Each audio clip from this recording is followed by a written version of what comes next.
Ang isang mangangalakal ay naglalakbay mag-isa sa kagubatan at may ilang goblin ang nakapansin sa kanya mula sa malayo. Umatake sila patungo sa lalaki dahil madali siyang maging biktima para sa kanila, at labis ding natatakot ang mangangalakal. Siya'y sumigaw ng tulong at tinanong kung may makakatulong ba sa kanya, at sa kabutihang palad ay may ilang mandirigma ang dumating at pinatay ng mga mandirigma ang unang goblin na nasa kanyang karwahe, at sinabihan siya na magpatuloy habang pinapatay nila ang iba pang goblin. Ganap na napuksa ng koponan ang lahat ng kalaban sa kagubatan noong araw na iyon, at bumalik sila sa lungsod at sa kabilang banda, ang lalaking nagbabantay sa gate ng lungsod ay si Fate. Si Fate ay isang mahina at mahirap na batang lalaki na mayroon lamang kakaibang kakayahan na tinatawag na gluttony, at ang tanging nagagawa lang ng kakayahan na ito para sa kanya ay ang mabilis na magutom. Narinig niya ang kagutuman sa kanyang tiyan at napagtanto niya na siya'y gutom na naman, at kahit mahirap siya at walang makain at habang nalulugmok sa kanyang kalungkutan, naririnig niya ang mga mandirigma na nag-uusap tungkol sa pagpatay nila sa goblin na level 6 noong araw na iyon, at kung paano sila nag-level up. Hindi naman sa naiinggit siya, alam niya na hindi siya makakarating sa antas nila at wala siyang kakayahan at talento at wala siyang magawang tama, ang tanging meron lamang siya ay ang masamang kakayahan ng gluttony na wala talagang silbi. Gayunpaman, nagpapasalamat pa rin siya na may trabaho siya, dahil kung hindi siya nagtatrabaho para sa Holy Knight, walang ibang paraan para siya kumita. 3 miyembro ng Holy Knights ang pumasok sa lungsod at nang makita sila ng mga taga-village, nagbigay komento ang mga ito at ang 3 ito ay kilala bilang ang 3 Valirek Siblings. Kabilang sa kanila sina Hato, Memo at Rafael, si Rafael ang pinuno sa 3 ito at kilala sila sa kanilang nakakatawang paraan ng pagtrato sa mga mamamayan, at kung paano nila nararamdaman na sila ang nasa tuktok ng mundo at lahat ng iba ay nasa ilalim nila. Ipinapakita nila ang ganitong pag-uugali sa harap ng mga taga-village. Lumapit sa kanila ang isang lalaki at nagmakaawa kay Hato at sinubukan ng lalaki na hawakan ang paa nito at ito'y agad na nagalit. Tinulak niya ang lalaki, tinanong siya kung saan niya nakuha ang kapal ng mukha na hawakan ang kanyang paa at kung hindi ba niya alam na hindi sila magkapantay. Agad na sumabat si Memo at ipinapaalala sa matandang lalaki na may batas sa kaharian na nagbibigay proteksyon sa mga Holy Knight. Tinanong niya ang lalaki kung hindi ba niya alam kung ano ang mangyayari sa sinumang mangbabastos sa isang miyembro ng Holy Knight, banta niya na pwede niyang ipag-utos na patayin ang lalaki, pero pinigilan siya ni Rafael at pinagsabihan ang dalawa na iwanan na ang lalaki. Iniwan nila ang matanda nang may babala at nagtataka ang ibang taga-village kung si Roxy ba na isa pang mataas na miyembro ng Holy Knight, ay kasing bastos rin ba at di makatao tulad ng 3 ito.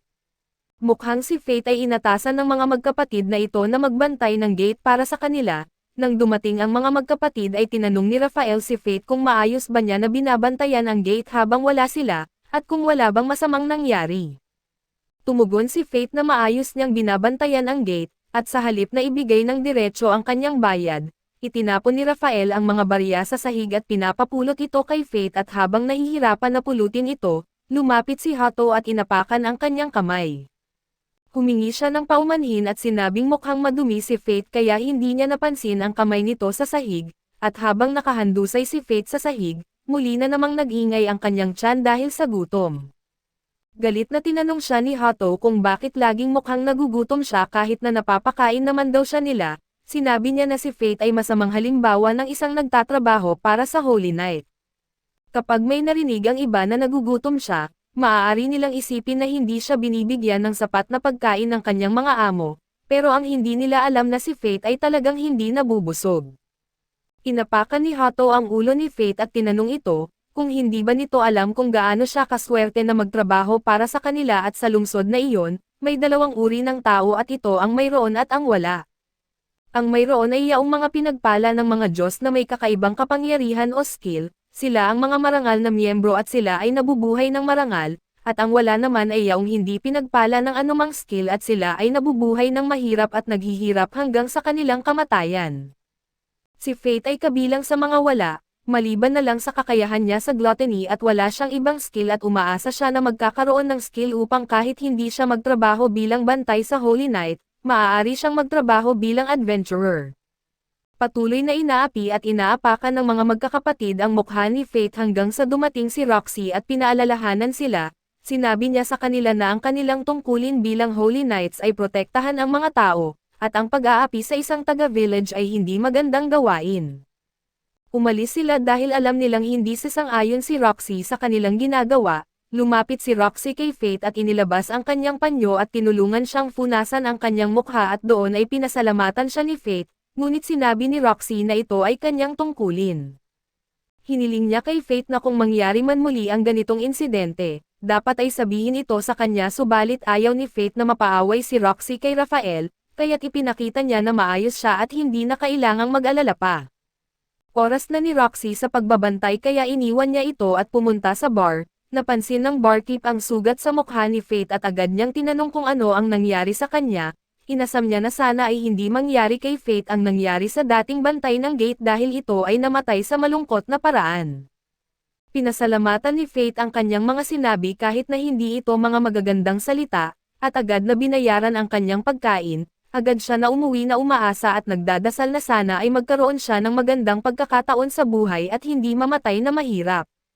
Nakita niya ang ilang magnanakaw na umakyat sa gate at naramdaman niya ang pangamba at babalaan niya si Roxy tungkol dito. Tumatakbo siyang pumunta sa gate upang makausap si Roxy. Agad na kumilos si Roxy subalit hindi rin niya pwedeng iwan ang gate ng walang bantay. Hiniling niya kay Faith na bantayan ito habang siya ay haharap sa mga magnanakaw at sa loob lamang ng ilang sandali, narinig ni Faith ang tunog ng mga espada at ang hiyaw ng mga magnanakaw. Napatay ni Roxy ang karamihan sa kanila. Ngunit isa sa mga magnanakaw ay matagumpay na nakatakas at tumakbo patungo sa gate. Nasa gate si Faith at alam niya na kung makakatakas ang magnanakaw na ito ay makakaapekto kay Roxy. Kaya naisip niya na dahil sa sugatan na ang magnanakaw, maaari na niyang patayin ito at sinaksak niya ang magnanakaw gamit ang bandila sa kanyang kamay at ito'y namatay. Bigla na lang niyang narinig mula sa kanyang status board na na-activate ang kanyang gluttony skill at nakakuha siya ng 2 skills at ito ang Identify at Telepathy. Habang nagtataka si Faith kung ano ang nangyari at paano niya na-activate ang biglaang skill na gluttony, dali-daling lumapit sa kanya ang Holy Knight na si Roxy at tinanong kung siya ba ay okay at wala ba siyang natamo na sugat. Sa pagkakita niya sa nalitong mukha ni Faith, inakala ni Roxy na wala na ito sa sarili kaya naging bingi na ito. At nang hawakan niya ang mga kamay ni Faith, nalaman nito ang mga iniisip ni Roxy na para bang bigla siyang nagkaroon ng kakayahang basahin ang isip ng iba. Siniguro ni Faith na siya ay maayos upang mawala ang pag-aalala ni Roxy. Binanggit ni Roxy kay Faith na kailangan niyang i-report ang insidenteng ito sa kanyang mga nakatataas at muling hinawakan niya ang kamay ni Faith at sinabing mag-ingat siya. Nang gawin niya ito, nawala ang bigla ang kakayahang magbasa ng isip ni Faith na nagpagulat sa kanya at muling nag-alala si Roxy, dahil kung malalaman ni Sir Raphael na si Faith ang pumatay, magkakaroon ito ng problema. Napagtanto nilang mas mainam kung si Roxy ang mag-aangkin na siya ang pumatay sa magnanakaw, at dahil sa pinayagan siya na angkinin ang pagpatay, nagdesisyon si Roxy na bigyan si Faith ng kapalit at inimbitahan siya na magtrabaho para sa pamilyang Hard. Siyempre, dahil miyembro si Roxy ng pamilyang Hard, ibig lang sabihin nito na magkakaroon ang batang ito ng pagkakataong mas maging malapit sa kanya, subalit nagdadalawang isip pa rin siya na nagdulot ulit ng pagkalito kay Roxy. Tinanong niya si Faith kung balak ba nitong maglingkod sa mga malupit na magkakapatid hanggang sa kanyang huling hininga. Sa palagay ni Roxy ay dapat silang magpasya para sa kanilang kinabukasan at dahil si Faith ay si Faith mismo, dapat rin siyang magpasya para sa kanyang sariling kapalaran. Sa mga maiinit na salita mula sa isang Holy Knight, labis na naging emosyonal si Faith at tinanggap ang alok ni Roxy para maglingkod sa pamilyang Hard at matapos ang kanilang pag-uusap, bumalik si Faith sa lugar na tinatawag niyang kwarto at nagsimulang makakita ng mga glimpses ng status menu na nagpapakita na ang kanyang stats ay nasa 3 digits na. Nagtataka siya kung paano ito nangyayari at sa parehong oras, iniisip niya kung ano ang Identify at Telepathy skill na natanggap niya kanina. At napagtanto niya na ang kanyang kakayahang basahin ang isip ni Roxy ay ang telepathy skill at ang kanyang mabilis na pagpatay sa magnanakaw ay dahil sa pag-activate ng kanyang gluttony skill. Nagtataka siya kung bakit siya nagkakaroon ng ganitong stats ng walang malinaw na dahilan, ngunit sa ngayon ay nagpapasalamat siya sa nangyayari at kinabukasan, pumunta siya sa lokal na palengke upang hanapin ang angkop na sandata para sa kanya, ngunit dahil kulang siya sa budget, binaliwala siya ng may-ari ng tindahan at itinaboy pa siya. Dahil sa kanyang sariling masamang asal, Nagsisi ang may-ari ng tindahan kaya hinayaan niya si Faith na tignan ang basurahan kung saan maraming walang silbing espada, mukhang okay lang kay Faith kahit walang makuhang anuman. Sa pag-asang makakita ng isang natatagong yaman mula sa mga basurang iyon, ginamit niya ang kanyang identify skill sa mga ito at sa kabutihang palad, natagpuan niya ang isang itim na espada na katulad niyang pinabayaan at hindi ipinapahalagahan. Sa di inaasahang pagkakataon, nagsimulang magsalita ang espada kay Faith gamit ang kanyang telepathy skill at sinabi nito na ang pangalan niya ay Greed, at ito ang one-handed sword. Tinawag nito si Faith bilang gluttony, binanggit ni Greed na bilhin siya at ipinangako niya na ito'y magiging sulit kaya binili ni Faith ang espada mula sa tindahan ng mga sandata. Sa kabilang banda, nabalitaan ng mga magkakapatid na balak sumali ni Faith sa pamilyang Hard, at lalo itong nagpainit sa kanilang dugo lalo na kay Memo na nagreklamo tungkol dito, ngunit alam nila na wala silang laban sa pamilyang Hard dahil ito ay isa sa 5 malalaking pamilya. Dagdag pa rito, ang pamilyang Hard ay may buong suporta ng kaharian dahil hindi sila malupit at masama tulad ng pamilyang Valeric at sa kabilang banda, pumunta si Faith sa ilang upang subukan ang kanyang espada na si Greed at makipag-usap rin dito upang malaman ang pinanggalingan nito. Isang ligaw na lobo ang biglaang lumabas at inatake si Faith, ngunit wala itong panama dahil sa mataas na rin ang kanyang stats sa pamamagitan ng kanyang gluttony skill at dahil sa pula ang buwan ay marami sa mga demonyo ang pumunta sa lugar, ngunit napatay niya ang lahat at nadagdagan pa ang kanyang mga skills dahil sa kanyang pag-level up. Sa pagtingin sa kanyang stats menu, ibinigay ni Faith ang lahat ng papuri sa kanyang espada subalit sa tingin ng espada, hindi iyon totoo at sinabi nito kay Faith na sila ay magkatulad, parehong nasa parehong sitwasyon. Dagdag pang binanggit ng espada kung gaano kapanganib ang gluttony skill ni Faith, kaya mas mabuti para sa kanya na itago ito mula sa publiko at napagtanto rin ni Faith kung paano literal na nilalabag ng kanyang mga skills ang mga batas ng mundong ito, ngunit hindi na siya natatakot sa anuman dahil mayroon na siyang tapat na espada sa kanyang tabi. Pagkatapos ng pangyayari, kinolekta niya ang mga gamit mula sa mga patay na halimaw at ibinente niya ito sa Adventurers Guild ng magandang halaga, dahil may pera na siyang pambili ng masarap na hapunan, nagpunta sila sa isang restaurant nang biglaang tumakbo papunta sa kanya ang isang babae. Nang mahawakan siya nito, nalaman niya na bihag ito ng lalaking kasama niya, kaya sinundan niya ang dalawa patungo sa isang walang laman na bodega at nagtaka kung paano niya ililigtas ang kawawang babae. Sinubaybayan ito ni Faith ng maigi, kaso pinigilan siya ni Greed at sinabi ni Greed na mas malakas ang lalaki kaysa sa kanya at dapat siyang umiwas dito, kaso nais tulungan ni Faith ang sinumang nakikita niyang nagdurusa sa harapan niya, lalo na ang babae. Makikita natin ang isang bahay ampunan at ipinapaliwanag ng madre sa mga bata kung paano nilikha ng banal na laplas ang kanilang mundo. Sinabi ng matandang babae na iniwan ng kanilang Diyos ang kanilang mundo at binigyan ang mga tao ng ilang natatanging kakayahan. Tinanong niya ang mga bata kung alam nila ang pangalan ng mga kakayahan na iyon, at sumagot sila na ability. Sinabi ng madre sa mga bata na pasalamatan ang banal na laplas para sa kanilang pagkain. Sumunod ang mga bata at sila'y nagsimulang kumain ng kanilang hapunan, subalit isa sa kanila ay hindi pa kumakain at tinanong ng madre kung okay lang siya, at sinabi ng bata na hindi patas makitungo si banal na laplas. Ipinaliwanag niya na ang mga banal na mandirigma at mga warriors ay may kahangahangang kakayahan, pero sa tingin ng batang lalaki, siya'y inabandona dahil sa kanyang mahinang kakayahan. Sa isang paraan, sa tingin ng madre ay magiging masaya ang bata kapag ipinaliwanag niya na sa mga lumang panahon ay wala pa silang kakayahan at noong panahon na iyon, wala ring estadistika o kahit mga halimaw. Ito ay isang lugar kung saan lahat ay pantay-pantay. Naging emosyonal ang bata at hiniling nito na sana ay ipinanganak siya sa panahon na iyon at pinapakalma ng madre ang bata. Subalit biglang may isa pang madre ang dumating at ipinaliwanag niya na hindi nila matagpuan ang batang babae na nawawala, kaya maghahanap sila sa lungsod. Ang nawawalang batang babae ay ang parehong bata na kinidnap ng masamang lalaki, sinipa ng lalaki ang poste kung saan siya'y nakatali. Inutusan siyang umiyak at sumigaw. Ipinagmalaki niya na magiging laruan siya ng mga banal na mandirigma, ngunit hindi pa rin gumagawa ng ingay ang bata at tumigil ang lalaki at nagsimulang lumakad palayo, binigyan niya ng pagkakataon ang bata na umiyak.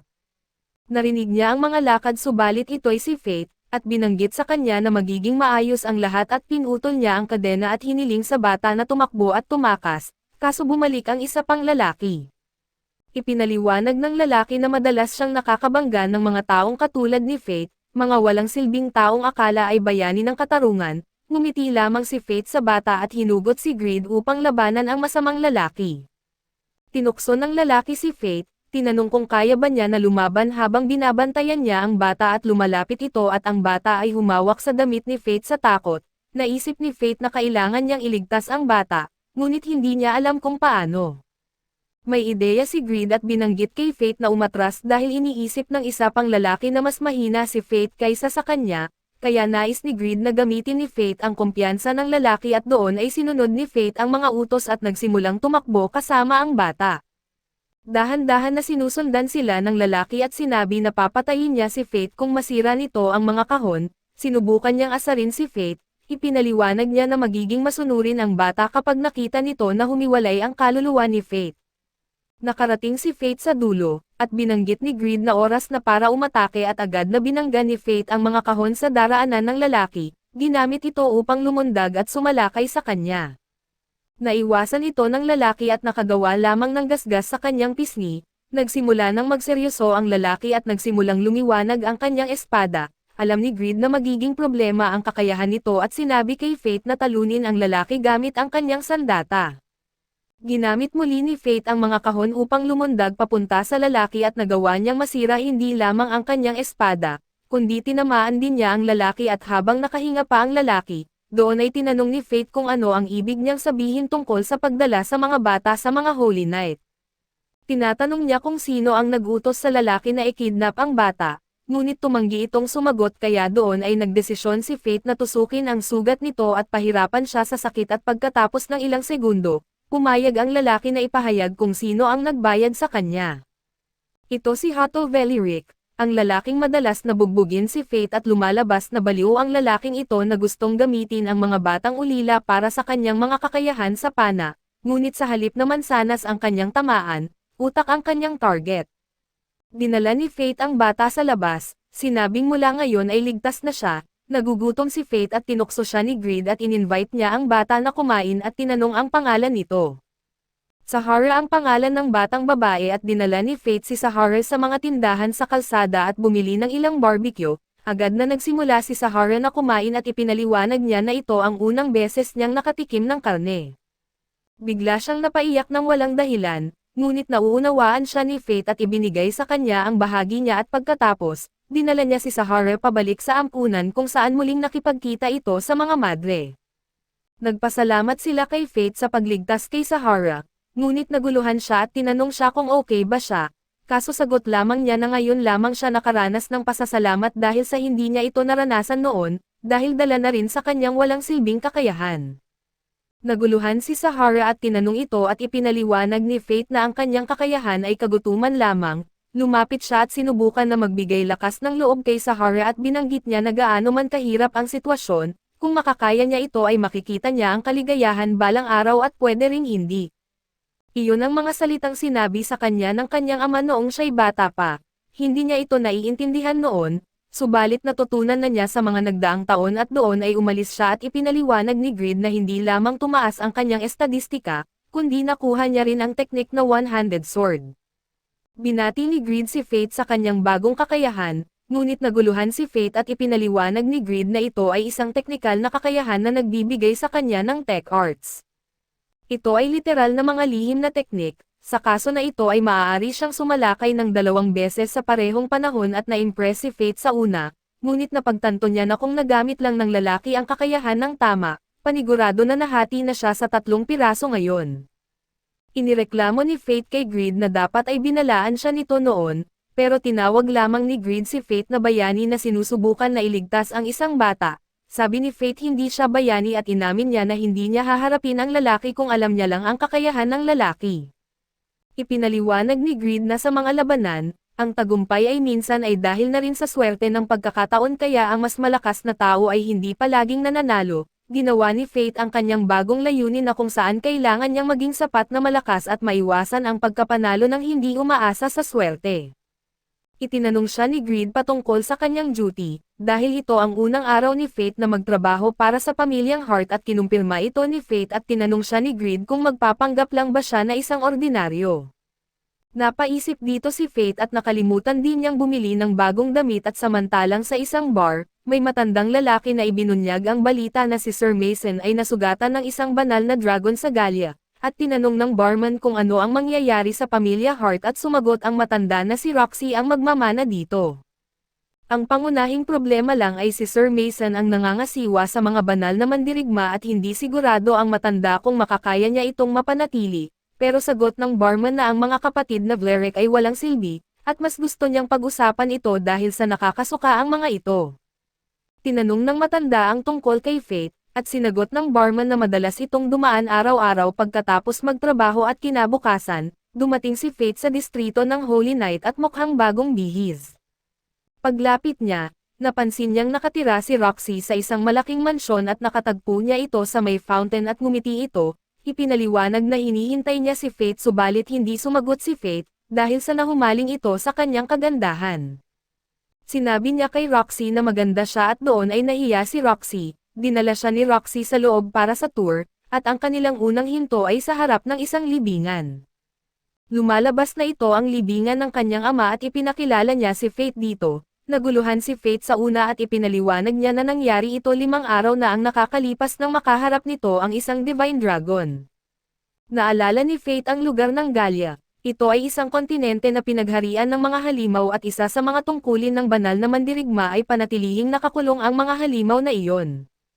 Ipinaliwanag niya na tungkulin ng kanilang pamilya ngayong taon na panatilihin ang mga halimaw at bagamat ito ay isang mapanganib na gawain, hindi sana ito dapat maging delikado kaso lang ang isang Divine Dragon na nawawala sa loob ng 1,000 taon, ay biglang lumitaw at ang kanyang ama ay napunta sa ibang mundo. Napagtanto ni Faith na nagdurusa siya sa mga nakaraang araw, subalit inaalala pa rin niya si Faith at nagsimulang malungkot si Faith, pero sinabi niya na huwag malungkot dahil siya na ang bagong leader ng pamilya at sinasabi niyang magtulungan na lang sila upang gawing masaya ang lugar. Tinanggap ni Faith ang kanyang mga salita at halos handshake na siya, kaso napagtanto niyang ito ay magpapa-activate sa kanyang kakayahan sa telepatiya pero agad siyang nagturo sa ibang lugar. Sa kabutihang palad, ang katulong na si Haro ay lumitaw sa parehong lugar at ipinakilala ni Roxy ang dalawa sa isa't isa, at agad na pinagbantaan ni Haro si Faith, sinabing magpakatino siya bilang isang alagad. Pero sa una ay kailangan muna nilang mag-lunch at nagsimula si Faith na lumunin ang karne at umasta na parang lalaking isang beses lamang kumain sa buong buhay niya. Si Haro ay naasar dito, dahil sa hindi dapat ganyan ang asal ng isang tamang alagad. Lumalabas na ang tungkulin ni Faith ay ang pag-aalaga ng mga halaman araw-araw, dapat niyang panatilihing malinis at maayos ito sa loob ng 1 linggo, sinabi ng iba pang mga alagad na dapat siyang magpahinga at huwag masyadong magpagod. Subalit binanggit din nila na palaging naisip nila na kakaiba si Faith dahil kausap niya ang kanyang espada at bukod pa roon, umasta siya na parang baliw kapag kumakain siya ng karne. Sinagot lamang ni Faith ang tungkol sa karne, ipinaliwanag niya na ang huling beses niyang kumain nito ay 5 taon na ang nakakalipas, nagsimulang tumawa ang mga matatandang alagad hanggang sa magsimula ang tiyan ni Faith na gumawa ng ingay. Sinabi nila sa kanya na kakakain lang nila at tinanong kung kumain ba siya. Doon ay lumitaw si Haro at ipinaliwanag na gustong makita siya ni Roxy, sinundan niya si Haro ngunit naisip niya na kakaiba ang sitwasyon ng kanyang tiyan. Dinala siya ni Haro sa ibang bahagi ng hardin kung saan nakita niya si Roxy, at binigyan siya nito ng tsaa at tinanong kung paano siya nakakapag-adjust sa kanyang trabaho. Kaso iniisip lamang ni Faith ang kanyang tiyan at nadarama niyang lalo siyang nagugutom bawat segundo, talagang sumisigaw si Roxy sa kanyang pangalan ng ilang beses, hanggang sa bumalik na ito sa kanyang sarili. Iyon din ang pangalan na ginagamit ng kanyang ama para sa kanya at ipinaliwanag niya ito kay Roxy. Tinatanong siya tungkol dito at inamin niya na namatay ang kanyang ama sa isang pangangaso ng halimaw. Tinanong niya si Roxy kung bakit tinawag siya nito ng Faye, pero tinawag lamang ito ni Roxy na palayaw para kay Faith at dahil nagtrabaho siya para dito, siya ay itinuring na pamilya. Nagkamali ng intindi ang lalaki. Parang isang teenager na nakakita ng magandang ngiti mula sa isang babae, bigla siyang nakaramdam ng pagkahilo at biglaang nawalan ng malay. Nagising siya sa kanyang kwarto ng gabi at binasa ang isang tala at ito'y galing kay Roxy, na nagpapakiusap sa kanya na magpahinga at huwag muna pumasok kinabukasan. Naisipan ni Faith na tanungin si Grid kung bakit siya nagugutom at ang dahilan kung bakit siya nawalan ng malay. Nagulat si Greed na tinatanong na siya ni Fate ngayon at nararanasan na niya ito ng matagal na. Kaso kaya na niyang kontrolin ito hanggang ngayon at ipinaliwanag ni Greed na kapag natikman ng gluttony skill ang mga kaluluwa, hindi ito mapipigilan. Nalilito si Fate, ngunit ipinaliwanag ni Greed na mas magiging malakas siya habang mas marami siyang kakainin, kaso magiging dahilan ito upang siya ay lumamon pa ng mas marami. Sa pag-activate ng kanyang kakayahan, itinadhana na siya na mangaso at kainin ang mga kaluluwa hanggang sa kanyang huling araw. Tinanong ni Fate kung ano ang mangyayari kung hindi niya ito gagawin. Ipinaliwanag ni Greed na may dalawang posibilidad lamang, at ito ay maaaring mamatay siya sa kagutuman o mawawalan siya ng kontrol at magiging marahas, na maaaring maglagay sa panganib sa lahat. Nagulat si Fate dahil sa magiging isa siyang halimaw, binigyan siya ni Greed ng ilang payo at kapag lumalapit na sa hangganan ang kagutuman ni Fate, makikita ito sa kanyang mga mata at sinilip ni Fate ang kanyang sarili sa salamin at napansin niyang may Sharingan mula sa kanyang mata. Walang ibang pagpipilian, nagdesisyon si Fate na lumabas ng lungsod sa gabi upang mangaso, napansin niya na sa hindi malamang dahilan, mabango ang lahat ng mga mandirigma sa paligid. Ipinaliwanag ni Greed na ito ay dahil sa pagiging aktibo ng kanyang hunger boost, ipinaliwanag din niya na iyon ang dahilan kung bakit pula ang mga mata ni Fate, at ito ay kapangyarihan na nagpapahusay sa kanyang gluttony skill. Dahil dito, magkakaroon siya ng mas matalas na paningin sa gabi, makakasunod sa kanyang biktima sa pamamagitan ng amoy, habang ginagawang mahina at paralisado ang mas mahihinang biktima. Sa wakas, nakahanap si Fate ng grupo ng mga goblin at napansin niyang pinahinto sila ng kanyang kakayahan at madali niyang pinaslang ang mga goblin at ngumiti siya na parang baliw. Subalit ang maliliit na goblin ay hindi sapat upang siya'y mabusog. Sinabi ni Greed na pumunta siya sa kagubatan ng mga hobgoblin at sinunod niya ang mga tagubilin at nakatagpo siya ng ilang goblin, sinimulan niyang patayin sila, ngunit hindi ito sapat upang tanggalin ang kanyang kagutuman. Matapos ang malawakan na pagpaslang, sa wakas ay nawala ang kanyang kagutuman at hindi niya nais maranasan itong muli. Sinabi ni Greed na kailangan niyang manghuli ng mga halimaw sa araw-araw. Biglang nagsimulang maglindol ang lupa at agad nagtago si Fate at napansin ang isang malaking halimaw na may hawak na tao. Ipinaliwanag ni Greed na ito ay isang Goblin King at agad na nagbago ang mga mata ni Fate at ipinaliwanag ni Greed na may parehong estadistika sila, ngunit ang Goblin ay may kakayahan na mag-regenerate ng katawan. Ipinaliwanag ni Greed na ito ay nagpapagaling sa mga sugat, na nagbibigay kakayahan na lumaban sa mahabang panahon, at ang Goblin King ay umupo at kinain ang kanyang taong biktima para maging kanyang panghimagas. Nagbigay ito kay Fate ng pagkakataon na umakyat sa puno at mapinsala ang braso ng Goblin King pero subalit, na-distract si Fate nang makita ang tao na panghimagas na nakahiga sa lupa. Sinubukan ng halimaw na durugan siya, ngunit napagtagumpayan ni Fate na iwasan ang mga palo nito at malinaw na natatakot siya sa mga atake, ngunit binanggit sa kanya ni Greed na magtiwala sa kanya at sumugod.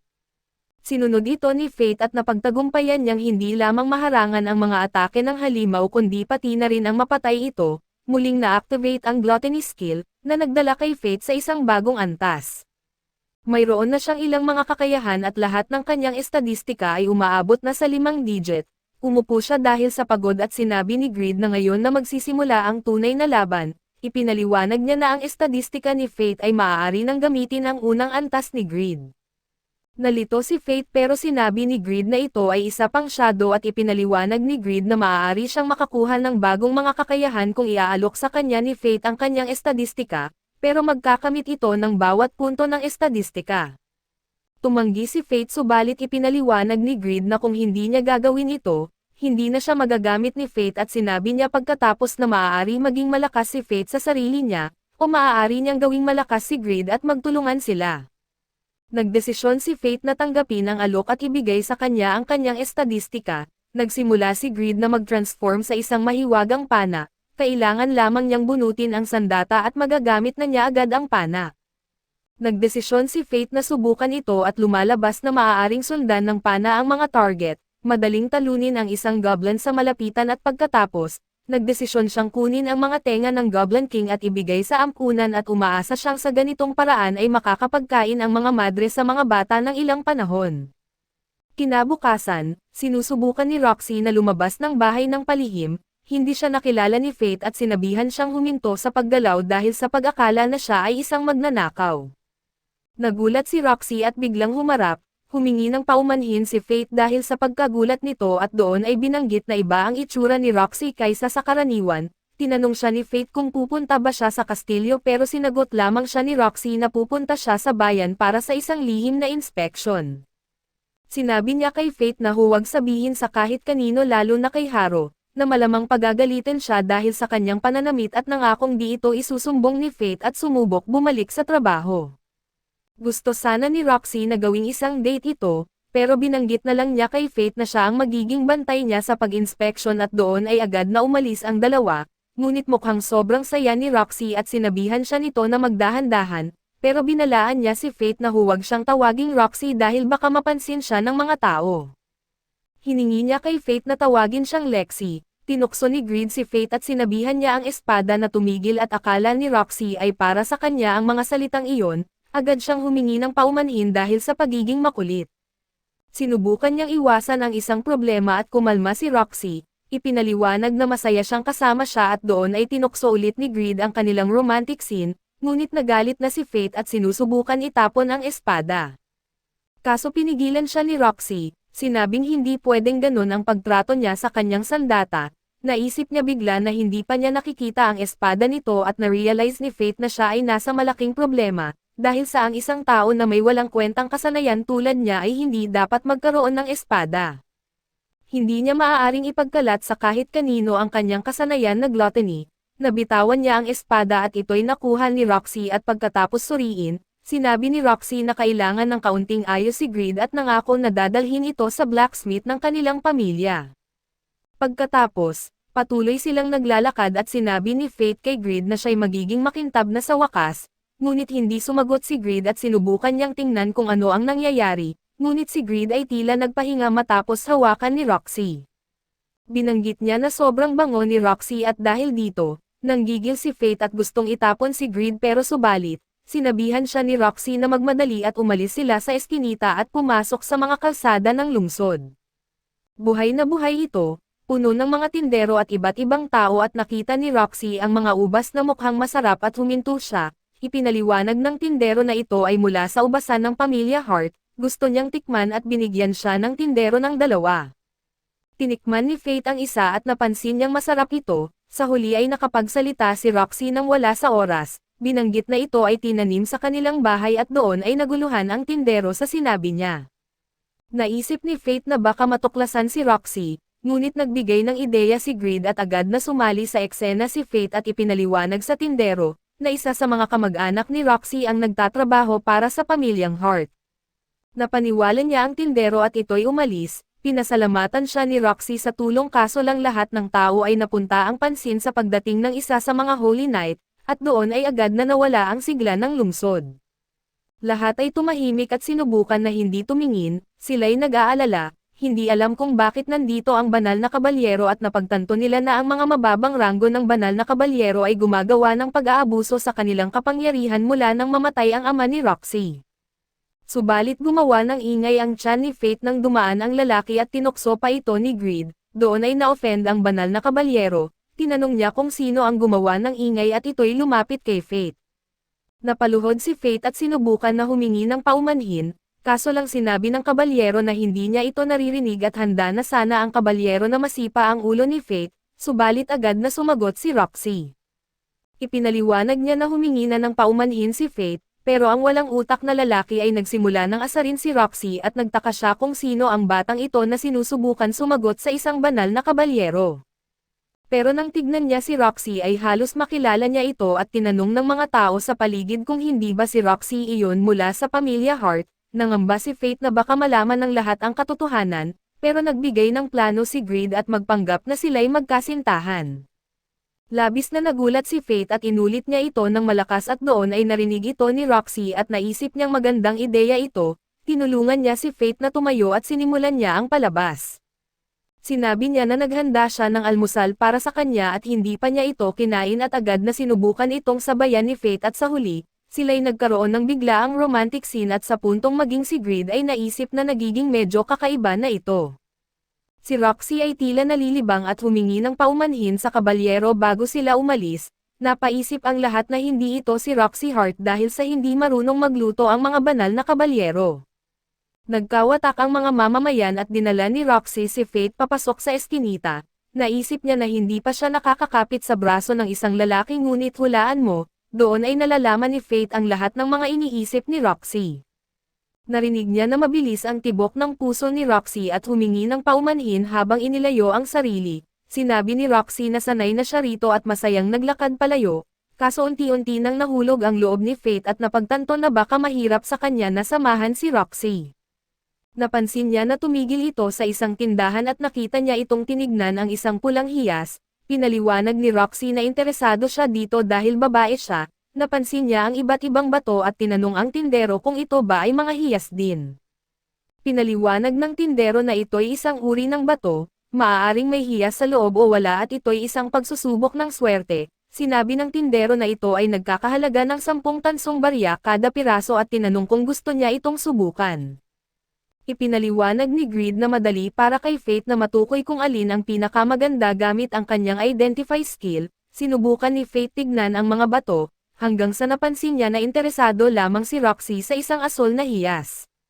Napagtanto niya na parang normal na babae si Roxy kaysa sa isang banal na kabalyero, sinamantala ng tindero ang pagkakataon at nagmungkahi ng diskwento kung bibilhin ni Faith ang hiyas para sa kanyang kasintahan. Nahiya si Faith at nang marinig ito ni Roxy ay basta na lamang itong umalis. Sinundan siya ni Faith at tinanong siya ni Roxy kung may kakilala ba siyang mandirigma at doon ay ibinahagi ni Faith ang tungkol kay Minerva at Oliver, ngunit ipinaliwanag ni Roxy na kailangan niyang makipag-usap sa mga aktibong mandirigma, hindi sa mga nagretiro na. Naging maingat siya, kaso naputol ang kanilang usapan nang marinig nila ang tungkol sa pagpatay sa mga goblin. Lumalabas na ang mga tao ay naniniwala na isang mataas na antas ng halimaw ang may gawa nito. Sinimulan ni Roxy na habulin ang dalawang lalaking nag-uusap tungkol dito. Isa sa kanila ay naisip na ang teorya ng halimaw ay kabaliwan dahil ang mga tenga ng Goblin King ay ibinigay sa isang bahay ampunan.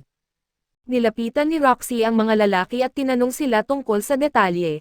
Tinanong niya kung may alam sila tungkol sa naglalakihang halimaw, ngunit wala silang alam at agad na umalis at hiningi ni Roxy kay Faith na dalhin siya kung saan nagtitipon ang mga mandirigma. Napagtanto niya na si Roxy ay nag-iimbestiga sa tao na pumatay sa halimaw na lumitaw malapit sa lungsod sa mga nakaraang araw. Dinala niya si Roxy sa bar at ang bartender na akala ay patay na si Faith, ay nagulat nang makita siyang buhay. Ipinakilala ni Faith si Roxy bilang kanyang kasamahan, ngunit sinimulan ng bartender na tuksuhin siya at binanggit nito na nawala siya ng ilang panahon at ngayon ay may kasama siyang babae. Nahiya si Faith at nag-alala na baka ma-offend si Roxy. Kahit si Greed ay binanggit na maaari siyang mabaliw sa sinabi, tumugon si Roxy sa pamamagitan ng pagbasag sa kanyang baso at ito'y hindi dahil sa siya ay nagalit kundi iyon ang gusto niya.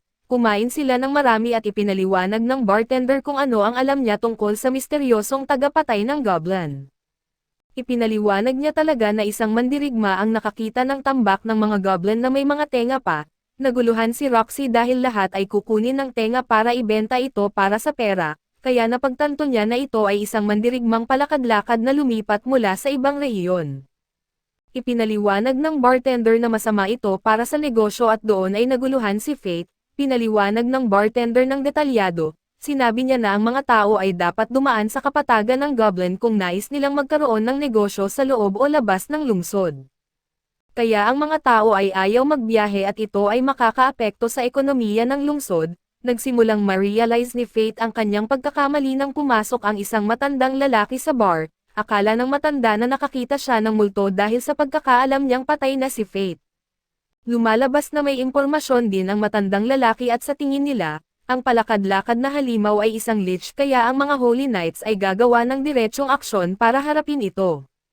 Binanggit ni Greed kay Faith na magiging problema ito dahil nawala lahat ng kanyang stats, ngunit, ang pinakamalaking alalahanin ni Faith ay kung sasali si Roxy sa paghahanap sa halimaw at makita siya. Pumasok ang isang grupo ng mga mandirigma sa bar, alam naman natin ang mga karaniwang pag-uugali ng mga ito at doon ay hinawakan nila ang balikat ni Roxy, at inanyayahan siya na magkaroon ng ilang sandali ng saya sa kanila. Tumayo si Faith upang protektahan siya, ngunit tumayo rin si Roxy at ginamit ang kanyang kakayahan upang ibalibag ang lalaki patungo sa pader. napagtanto ng lahat sa paligid na tanging isang Holy Knight lamang ang makagawa ng ganoon. Ipinahayag niya ang kanyang pagkakakilanlan at humingi ng paumanhin dahil sa pagtangka niyang magpanggap sa lahat, napaluhod ang mga mandirigma upang humingi ng paumanhin sa takot, sinubukan pa nilang magbayad para lang sa kanilang kaligtasan. Sinabi niya sa kanila na itabi ang kanilang pera dahil ayaw niyang matakot ang mga tao sa mga Holy Knights, kung saan ito ay isang grupo na dapat gumagawa ng pagprotekta sa mga mahina at ipinahayag niya na tinutupad niya ang pangarap ng kanyang yumaong ama. Mamuhay sa isang mundo kung saan lahat ay maaaring tumawa ng hindi binabasihan ang kanilang katayuan, sa puntong iyon, ipinangako ni Fate sa kanyang sarili na susundan niya si Roxy hanggang matupad niya ang pangarap na iyon. Matapos magkaroon ng saya, dinala ni Roxy si Fate sa panday at gustong-gusto ni Greed ang masahe mula sa pagpolish at ipinaliwanag niya na mas mabilis na siyang makakahiwa nito, pinasalamatan ni Fate si Roxy sa tulong sa pag-maintain kay Greed.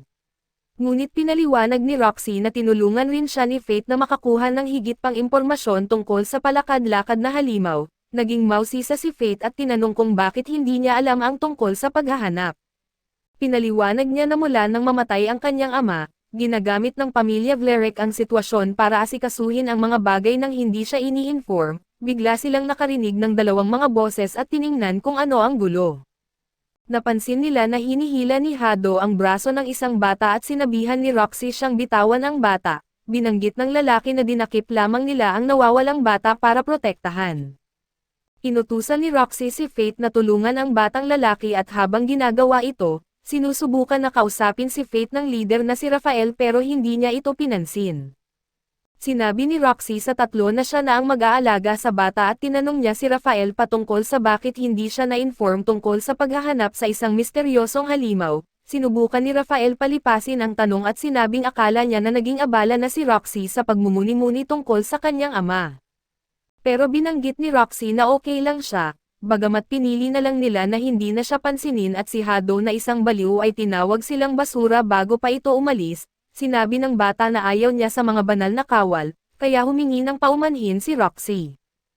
Hiniling ni Fate sa bata kung naligaw ba siya mula sa kanyang ina, at kinumpirma ito ng bata at dahil dito, tinulungan sila ni Fate at Roxy na hanapin ang ina ng bata. Sa paglalakad nila, naalala ni Fate na naligaw din siya noong unang dumating sa lungsod 5 taon na ang nakakaraan, natulungan siya noon ng isang babaeng banal na kawal, at di niya alam na si Roxy pala iyon na may maikling buhok pa noon. Hindi agad nila natagpuan ang ina ng bata pero matapos ang ilang oras, lumitaw ito habang hinahanap ang kanyang anak at natuwa si Fate nang makita niya si Roxy nang umingiti. Nang mapansin ni Roxy na tinitingnan siya ni Fate, sinubukan nitong gumawa ng dahilan at binanggit nito na sila ay na-late na at kailangan na nilang umuwi, at bago pa man sila makauwi, hiniling ni Roxy kay Fate na kung magkaproblema sila, haharapin nila ito ng magkasama. Pagdating sa bahay, pinagalitan sila ng punong katulong at subalit sa isang gabi, tinanong ni Fate si Greed kung may paraan ba na maghunt ng halimaw nang hindi nalalaman ni Roxy, iminungkahi ni Greed na gumamit na lang siya ng isang espesyal na maskara na may mahika. Pinapaliwanag ni Greed na ang maskara ay magpapabago sa hitsura niya sa mata ng iba, binili ito ni Fate pati na rin ang isang minang bato mula sa isa pang mangangalakal. Ibinigay niya ang minang bato kay Roxy at nang buksan niya ito ay nakita niya ang malaking bughaw na hiyas, at doon ay inaalok siya ni Roxy ng supply ng karne o bato pati na rin ang pag-maintain kay Greed, ngunit tinanggihan niya pareho. Samantalang nagpulong ang mga banal na kawal ng walang paalam kay Roxy, sinabi ng leader ng tatlong lalaki na tatalakayin nila ang kanilang biyahe patungo sa Gallia. Sa isang gabi habang bilog ang buwan, ang mga sundalo ay nagmamasid at natatakot sa isang misteryosong lalaking may palayaw na corpse. Dahil sa kanyang maskara na kanilang inilarawan bilang isang nakakatakot na mukha at kaagad na umurong ang lahat pagkatapos makita siya. Pagkatapos nito, inalis ni Fate ang kanyang maskara at nakikipag-usap ito sa kanyang espada sa paraang telepathic, malamang ay napapaamo siya ng kakaibang maskara at determinado siyang palakasin ang kanyang mga estadistika. Bago pa man ang mga banal na kabalyero ay sumalakay upang sirain ang kanyang nayon at alamin ang kanyang kinalalagyan. Pagkatapos nito, lumipat ang eksena sa umaga ng 9:00, kung saan si Fate ay nagtitrim ng mga puno sa malaking hardin at sa oras na ito, lumapit ang babae na si Roxy at ininform siya tungkol sa isang lihim na misyon na kailangan na sasamahan niya. Agad na sumasang-ayon si Faith at sumakay sila sa isang karwahe at habang nagmamaneho, ibinabahagi ni Roxy ang ilang impormasyon tungkol sa isang lupain sa silangan na pag-aari ng pamilya Hart, na sobrang ganda at napupuno ng mga gulay at pananim. Nagbibiro si Faith at binanggit na kung ang misyon ba nila ay ang mangolekta ng mga ubas, subalit biro lang niya iyon at matapos ang kalahating oras ay nakarating na sila sa kanilang pupuntahan at ang ina ni Roxy kung saan ito'y may berdeng balabal at magandang buhok, ay nakamasid sa kanila. Nang makita niya si Roxy, dali-dali itong lumapit at tila nagmumukhang siya ang ina nito at nang tanungin ng ina niya ang kanilang kalagayan, ay sinabi ng ina niya na mas magaan na ang nararamdaman niya ngayon at pagkatapos, tinanong ng kanyang ina ang tungkol sa lalaki na kasama ni Roxy. Itinuro ni Roxy si Faith at ininform siya na ang lalaki ay ang kanilang bagong lingkod na kasama nila sa kanilang misyon at siyang magiging kanilang tagapagtanggol. Binanggit rin niya na nais niyang makilala siya ng lahat. Si Faith ay nagpapakilala ng kanyang sarili na may konting hiya at pagkatapos ay binanggit ni Roxy na ang pangalan ng kanyang ina ay Aisha Hart, at ipinahayag nito ang kanyang kaligayahan sa kanilang pagbisita. Nagpasalamat si Faith sa kanilang lahat sa kanilang kabaitan at pagkatapos nito, nagugnay ang espada ni Faith sa kanya sa paraang telepathic at binanggit na tila isang magalang at formal na babae si Aisha. Tapos nun, gumamit si Aisha ng kanyang mga kamay upang ipahiwatig kay Faith na lumapit at nang lumapit si Faith, tinanong siya ni Hart kung siya ba ay may gusto sa kanyang anak na si Roxy at nang marinig ito ni Roxy, nahiya siya at nagpula ang kanyang mukha. Nagulat naman si Faith at kitang-kita ang kanyang hiya at pagkatapos ay pinagsabihan siya ng kanyang anak na wag ng ganyang tanong, dahil sobrang nakakahiya ito para sa kanya, at hindi dapat tinatanong. Binanggit naman ni Aisha na walang masamang intensyon sa tanong na iyon at sa puntong ito, nagsalita na si Faith at ipinahayag ang kanyang interes kay Roxy, napaluhod siya at sinabi na nais niyang maglingkod kay Roxy hanggang sa kanyang huling araw. Naging masaya naman sina Roxy at ang kanyang ina sa magandang pagpapahayag na ito at gayunpaman, naging nerbyoso si Roxy at sinabing kailangan niyang magpahinga muna sa kanyang kwarto. Sa sandaling ito, patuloy na nakipag-usap siya kay Faith tungkol dito at hindi naman niya nagawa ang anumang masama, ipinaliwanag niya na laging napapaatras si Roxy kapag nagiging awkward ang sitwasyon dahil medyo mahiyain ito. Pagkatapos, ibinahagi niya ang isang maikling kwento tungkol sa nakaraan ni Roxy na nagmumungkahi na dati itong umiiyak nang makakita ng gagamba at nagwawala pa na tila ba sumisigaw.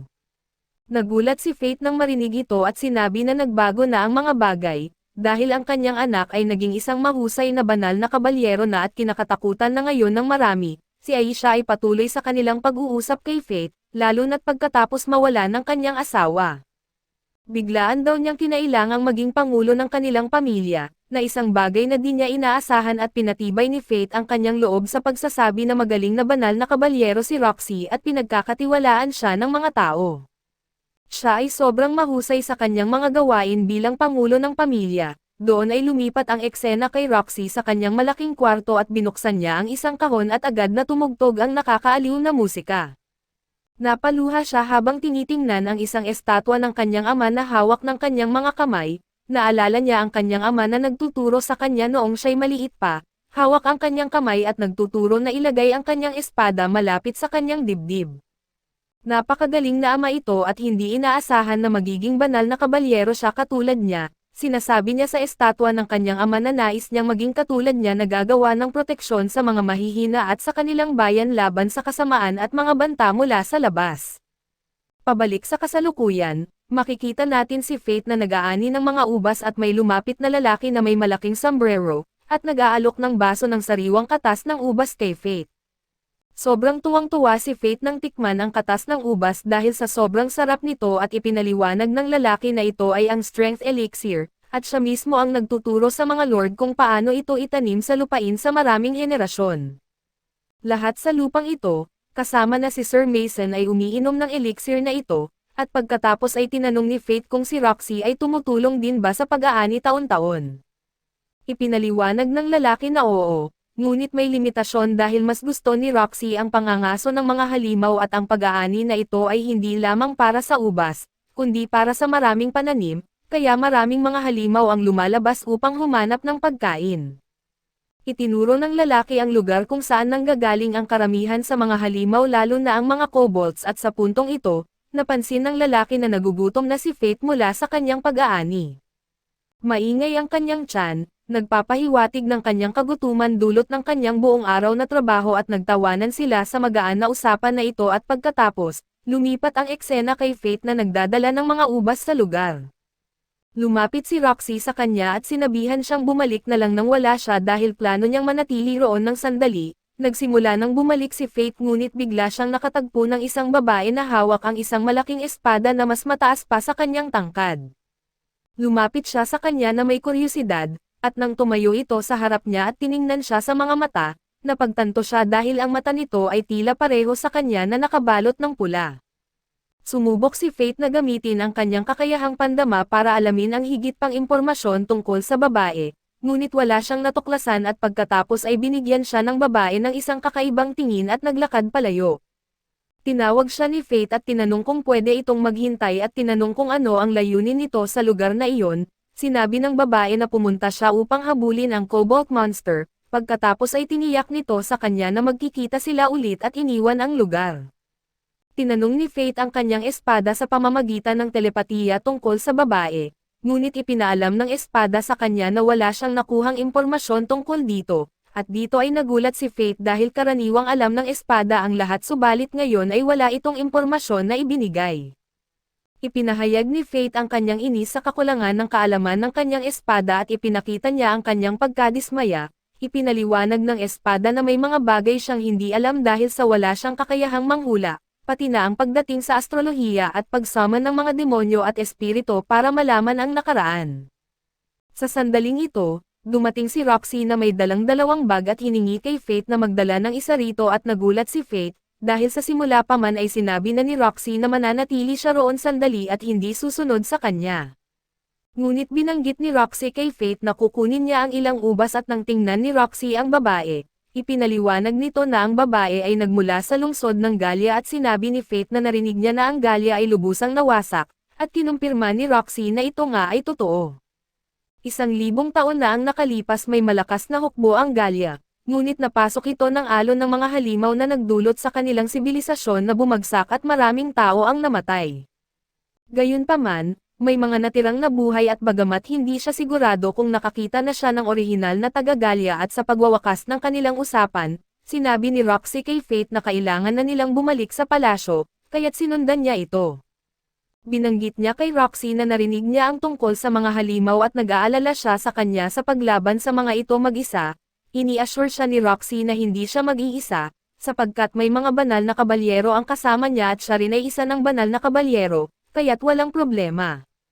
Biglang napansin ni Roxy na nahulog ang ilang ubas kaya't siya'y nagmadaling kumuha nito kasama ang tulong ni Faith at kinabukasan, natakpan ng makakapal na ulap ang mga ubasan sa bukid ni Roxy at nakita ng mga magsasaka na kinain na ng mga halimaw ang lahat ng ubas at nagkaroon sila ng malupit na pagwawasak dito. Dumating si Roxy kasama si Faith at ilan sa kanyang mga tauhan sa eksena at nang makita ni Faith ang mga halimaw, kinilala niya ito bilang mga kobold at sinabi ni Roxy na ito ang kanyang tungkulin. Habang papalapit sila sa lugar, nakaramdam sila ng kakaibang bagay malapit sa isang puno at bigla na lamang nagpakita ang isang malaking halimaw, na ikinagulat ng parehong si Faith at Prinsesa Roxy. Hindi pa ito nakita ni Faith kailanman at tila ba isang napakalaking nilalang ito at si Faith ay nakaramdam ng isang kakaibang pagnanasa nang makita ang malalaking halimaw, at nagkaroon ng paglaway ang kanyang bibig nang makita ito. Napansin ito ng kanyang espada at binalaan siya na sobrang nagugutom siya dahil sa sobrang laway, naintindihan ni Faith na hindi ito ang tamang oras para sa ganitong reaksyon. Bago siya kumilos, tinanong ni Faith ang kanyang espada upang suriin ang lakas ng halimaw at natuklasan niya na ito ay isang level 50 na halimaw at ito'y ikinagulat niya. Ipinaliwanag ng kanyang espada na ito ay isang crown beast na isang matapang na nilalang na nagbibigay ng kalungkutan at ito ay bunga ng mga daang taon ng kanyang paghahasik. Ito ay isang natatangi at malakas na entity na labis na kakaiba mula sa mga karaniwang halimaw, nagbigay katiyakan si Roxy sa takot ng mga mamamayan na bilang isang banal na kabalyero, siya ay mag-aalaga at magpalaganap ng kaligtasan sa kanilang lupain at sa lahat ng taga-roon mula sa mga halimaw. Nirekomend niya sa kanila na maghanap ng kaligtasan at gagawin nila ang paghahanda para sa laban sa mga mandirigma, natanggap ng buong pasasalamat mula sa mga mamamayan ang kanyang mga salita. Gayunpaman, pinipilit ng espada ni Fate na hindi niya kayang harapin ito mag-isa dahil sobrang malalakas ang mga halimaw para sa isang bata pang banal na kabalyero gaya niya. Nagsalita ang isa sa mga mandirigma na nagsabing sila na ang maghahanda ng maayos para sa laban na ito, na magdudulot ng ilang oras na paghahanda. Iniwan si Fate na mag-isip sa sitwasyon at natanto na ang pagharap sa isang level 50 na halimaw ay labis na labas sa kanyang kasalukuyang kakayahan. Si Fate ay determinadong hindi payagan na mamatay si Prinsesa Roxy. Sa gabi ay namamataan nila ang maraming halimaw, at si Fate ay nanunood sa kanila mula sa tuktok ng bundok at nakikipag-usap siya sa kanyang espada. Kinikilala ang papel nito sa darating na laban. Mukhang natutuwa siya sa kasiyahan ng kanyang espada sa darating na laban. Ngunit alam niya na hindi niya pwedeng baliwalain ang mga pangyayari sa lupain nila Roxy, at hindi niya papayagan na mamatay si Prinsesa Roxy laban sa mga halimaw. Nakita niya ang isang grupo ng mga halimaw at sinabi ng kanyang espada sa kanya na may isang crowned kobold at malamang ang iba ay mga mas maliit na kobold, at napagtanto ni Fate kung ano ang magiging plano niya, at napagpasyahan niyang harapin sila ng buong lakas. Nagiging malaking pana ang kanyang espada at handa na siya sa laban at pinapabagsak niya ang mga mas maliit na kobold isa-isa gamit ang kanyang kasanayan sa pakikipaglaban. Napaka-impresibo ang kanyang mga kasanayan sa laban, ngunit nananatili ang crowned kobold kasama ang ilan pang mga mas maliit na kobold, at hindi nila kaya na sumabay sa kanyang pag-atake. Namumuno ang malaking kobold sa kanyang mga mas maliit na kasamahan at nagiging marahas ang labanan sa pagitan ni Fate at ng mga halimaw at naglalaban sila ng malupit, determinadong lipulin ang mga ito. Subalit nang subukan niyang patamaan ang malaking kobold ng isang arrow, napigilan ito ng halimaw at labis siyang nagulat sa lakas ng halimaw at ang kanyang espada ay nagpayo sa kanya na lumapit sa halimaw upang pwede niyang mahampas ito. Agad na lumapit si Fate sa malaking kobold na may layuning patayin ito. Mayroong skill ang malaking kobold na tinatawag na Destruction Punch na kayang puminsala sa armor at masira ang mga buto, at sirain ang mga internal organs. Binalaan si Fate ng kanyang espada tungkol sa nakamamatay na atake na ito at doon ay nanatili siya sa kanyang lugar upang maiwasan at gayunpaman, sa kabila ng kanyang pag-iingat, ibinigay ng halimaw ang malakas na suntok sa balikat ni Fate na nagdulot sa kanya na mahulog sa lupa. Tinawag siya ng kanyang espada at hinihikayat siyang ituloy ang laban at nagsikap si Fate na bumangon at handang harapin ulit ang kobold. Umatake siya sa halimaw at nagtagumpay siyang hiwain ang isa sa mga braso nito. Pagkatapos nito, sinabi ng espada sa kanya na mag-pretend na mawalan ng malay at natutunan daw nito ang isang matalino na trick. Nahampas siya ng halimaw ng malakas at itinapon siya, at doon ay dali-dali itong lumapit at ginamit ang kanyang slaughter skill para patayin ang halimaw. Ipinaliwanag ng espada na ngayon ay pwede niyang gamitin ang Secret Art of Level 1, na mangangailangan ng 10% ng kanyang kasalukuyang mga stats at nag-transform ang espada sa isang mas malakas na anyo, at ginamit ito ni Fate para masaktan ang halimaw. Pagkatapos nito, nagsagawa si Fate ng malakas na atake at agad lumipat ang eksena kinabukasan, kung saan maraming tao ang namangha sa dami ng mga halimaw na kanyang napatay na may mga marka ng espada at arrow. Inisip ni Roxy na baka may mga enchantment ang mga arrow at nagtanong kung sino naman ang maaaring gumawa nito.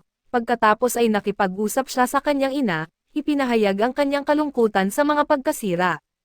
Binanggit niya ang isang babae mula sa Gallia na kamakailan lamang nakita at nabalitaan na ito'y mas malakas pa kaysa sa mga banal na kabalyero. Si Roxy ay nakakita ng sobrang pagod na si Fate at inirerekomenda niyang magpahinga muna sila.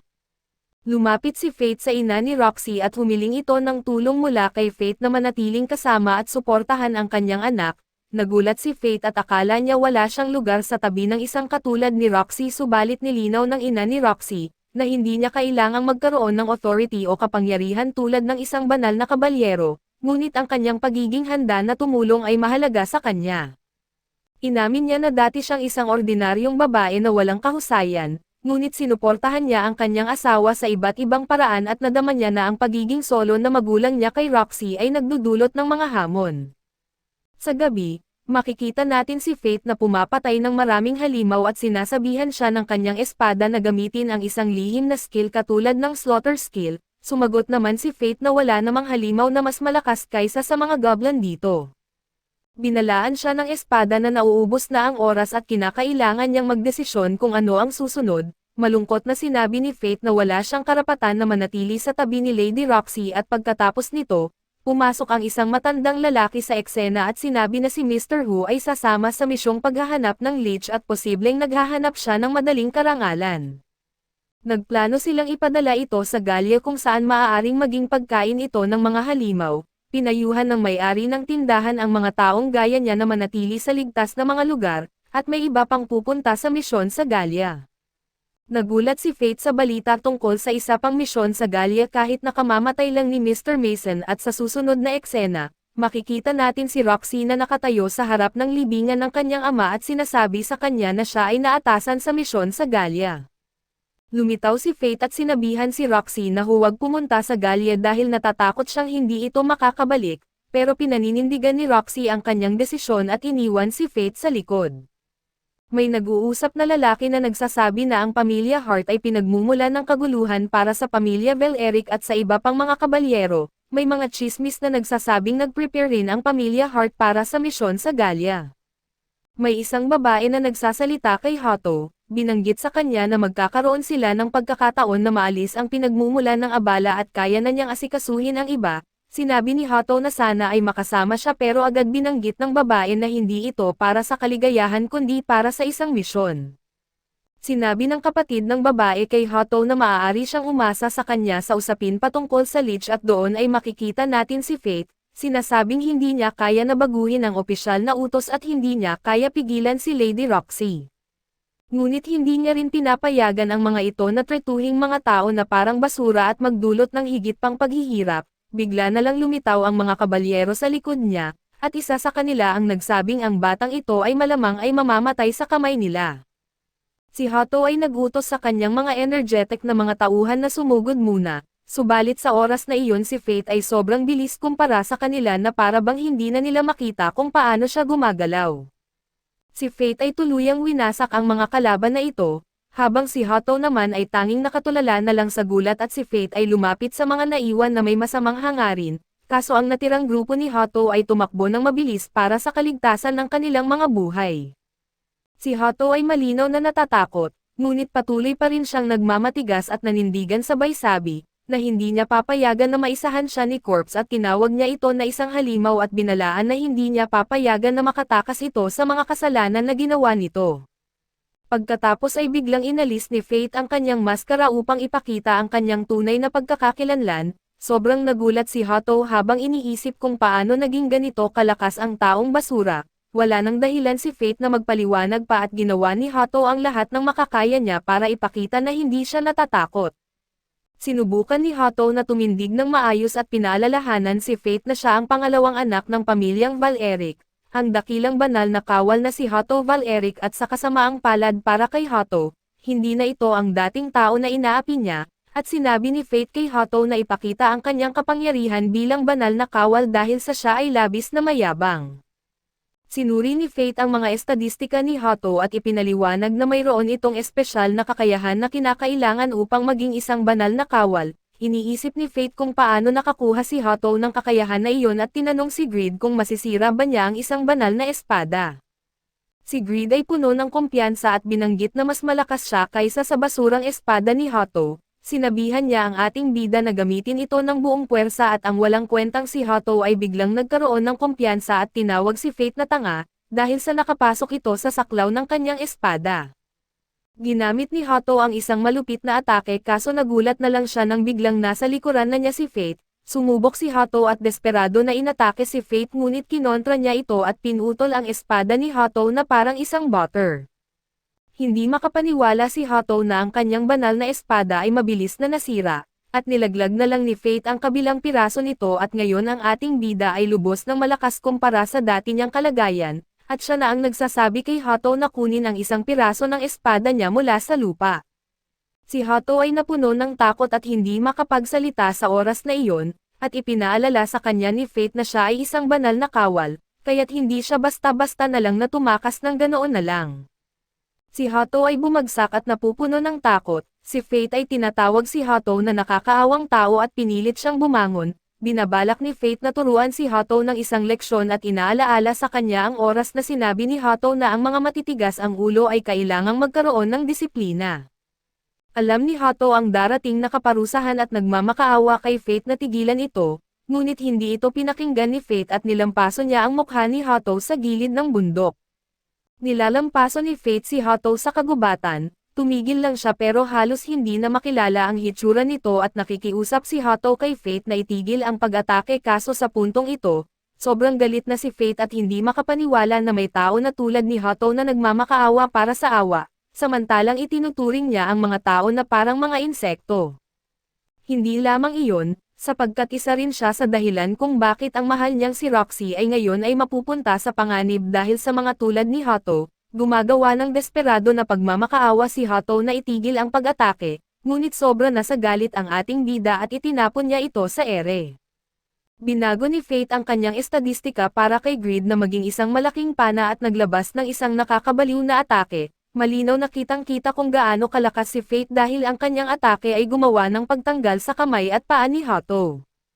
Iniisip ni Hato kung bakit binuhay pa siya ni Fate, at ngayon ay nagmamakaawa na ito na tapusin na ang kanyang buhay kaso may mga tanong pa si Fate, at alam na ni Hato na gusto niya malaman ang tungkol kay Roxy. Inilahad niya na si Roxy ay voluntaryong sumama sa ekspedisyon papuntang Galia at binanggit nito na kung ang kanyang buhay ay makakapagligtas kahit isang mamamayan ng kaharian, ito ay may kahulugan sa kanyang buhay. Sa ngayon, mukhang napagtanto na ni Hato na hindi masamang mabuhay ng walang mga kamay at paa, at doon ay nagmamakaawa siyang wag siyang patayin kaya't ipinangako niya kay Fate na ika-cancel niya ang ekspedisyon ni Roxy at sinabihan si Fate na huwag siyang patayin. Si Fate ay nag-prepare na para tapusin ang buhay ni Hato, at si Hato ay nagsabi ng pinakamasamang bagay na maaari niyang sabihin at binanggit nito kay Fate na ang paghihiganti para kay Roxy ay isang malaking pagkakamali. Sinabi ni Fate na tumigil siya at ipinahayag na ginagawa niya ito para sa kanyang sarili, itinusok niya ang kanyang espada sa dibdib ni Hato at sinabi na ito ay ang kanyang sariling paghihiganti lamang. Nang mamatay na si Hato, nag-activate ang skill ni Fate at ito ang Holy Sword Technique at binanggit ni Greed na ito ay nagbibigay daan kay Fate na maging isang banal na kawal, ngunit alam ni Fate na hindi siya tatanggapin ng Kapitolyo at pag-alit niyang sinabi na wala siyang balak maging isang kawal. Pinaliwanag ni Greed na kayang gamitin ni Fate ang kanyang pangalawang antas ng kakayahan, kaya't tinanggap ni Fate ito dahil ang katotohanan na ang mga estadistika ni Hato ay nasa kanyang loob ay nagpaparamdam sa kanya ng lubos na nakakasuka. Binago na naman ni Greed ang kanyang anyo at ipinakita na ngayon ay kaya na niyang gumamit ng isang malaking scythe, hindi lamang ito maganda sa hitsura, ngunit may sumpa ang nakabalot sa armas na ito na kaya nitong putulin ang anumang bagay. Maganda ito sa lahat, ngunit ang isinusumpa niya ay sana kayang putulin nito ang biyahe ni Roxy papuntang Galia at sa ibang dako. Nag-aayos na si Roxy para sa ekspedisyon at isinusuot ang gem na ibinigay ni Fate sa kanyang leeg.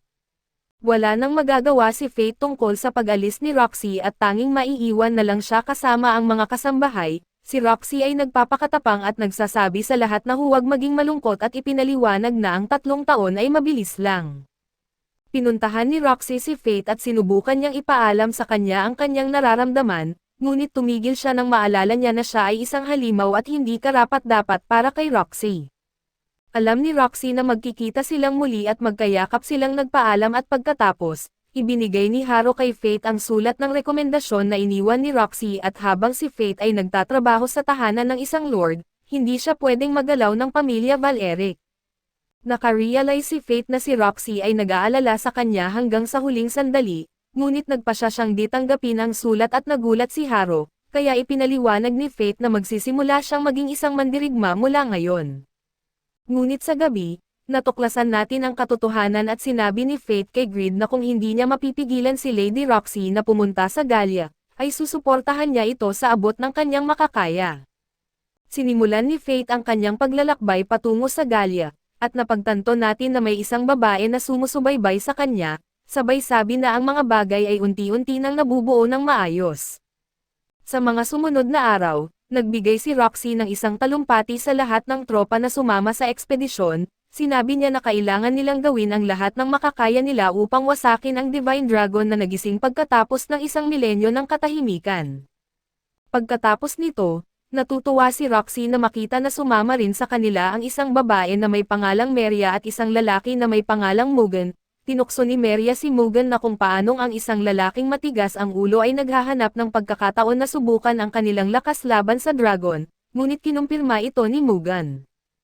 Ipinaliwanag ni Mugen na siya ay voluntaryong sumama dahil sa ama ni Roxy, at nais niyang bumawi para dito at nagtaka si Roxy kung tutol ba ang pamilya niya sa pagpunta niya sa Galia. Kaso ipinaliwanag ni Mugen na wala itong pakialam sa kanya at gusto lang nila magdala siya ng ilang gun relics. Nag-away ulit ang dalawa at natutuwa si Roxy na unti-unti nang naging magkaibigan na ang dalawa at sa ibang dako, natuklasan natin na ang anak ni Mugen na si Rain ay isang mananaliksik at nasa isang laboratorio na puno ng mga parte ng katawan ng goblin. Natutunan niya na ang ilang mga parte ay mula sa mga atake ni Corpseman at ni Lichman, at napansin na ang mga sugatang gawa ng mga pana ay hindi normal, natuklasan niya na ang mga ito ay gawa ng mahiwagang pana ng Black Sword na isa sa mga armas ng Mortal Sin. Ang mga Mortal Sin weapons ay gawa sa isang material na kayang manipulahin ang kapangyarihan ng magic sa mataas na antas, di siya masyadong maalam tungkol sa mga armas na ito, subalit tiyak siya na ang may hawak nito ay magiging labis na mapanganib.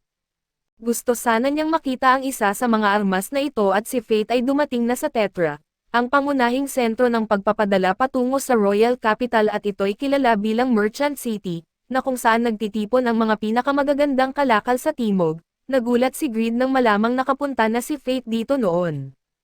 Kaso simpleng sinabi ni Fate na dumaan lang siya dito, pero ipinakita ng isang alaala na siya ay binato ng mga bato noong panahon na iyon, at sabi pa sa kanya na hindi aalis ang karwahe patungo sa Galia hanggang umaga.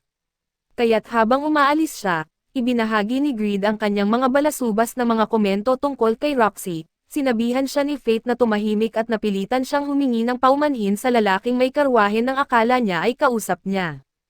Nagdesisyon si Fate na kumain ng karne at nakita natin ang isang lalaki na humihingi ng tulong sa isang grupo ng mga mandirigma, di sapat ang pera na inaalok niya para sa kanilang tulong, kaya't inaapi nila ang kawawang lalaki. Dumating si Fate at madaling tinalo ang mga ito, at binati ang kanyang lumang kaibigan na si Seth at sa isang sulyap sa kanyang alaala. Kita natin na dati nang nanirahan si Fate doon at ang kanyang patuloy na pagiging gutom ay palaging nauuwi sa kanya sa pagkabuli. Nakita rin natin na malapit si Fate sa kanyang ama na isang mandirigma, kaso namatay ang ama ni Fate at binanggit ng ibang mamamayan na may kasanayan sa spear technique ang kanyang ama, kaya't iniwan siya ng punong bayan. Ngunit ang kasanayan ni Fate ay walang silbi, kaya't walang gustong mag-alaga sa kanya at iniisip ng mga taong walang awa na mas mabuti na lang na palayasin siya sa nayon, at tawagin siyang walang kwenta. Hindi nila alam na ang pagtrato ng isang bata na parang basura sa mga sandaling namatay ang kanyang ama ay magiging simula ng isang perpektong kwento ng pagiging masama. Sa kabutihang palad para kay Seth, hindi siya isang masamang tao at si Fate ang tao na kailangan niyang hingan ng tulong para sa kanyang nayon at sa nakakagulat. Wala sa kanya ang pagkatuwa ng lalaking iyon at ipinaliwanag nito kay Fate na siya ay anak ng punong bayan na nagtaboy sa kanya. Hinikayat siya ni Greed na tulungan subalit hindi para sa kabutihan, kundi dahil kailangan niya ng pagkain para sa kanyang gluttony skill at napagkasundoan ni Fate na tulungan si Seth, at iniisip niya na bagamat mayroon pa rin siyang galit sa mga tao, may mga alaala pa rin siya tungkol sa kanyang ama. Dumating sila sa nayon, ngunit nadismaya ang punong bayan nang makita niyang dinala ng kanyang anak ang walang silbing mahina na tinaboy niya dati. Sinikap ni Seth na patunayan ang lakas ni Fate matapos niyang makitang madali nitong tinalo ang mga mandirigma, ngunit hindi ito tinanggap ng punong bayan at napagpasyahan na hanapin na lang ang mga mandirigma kinabukasan.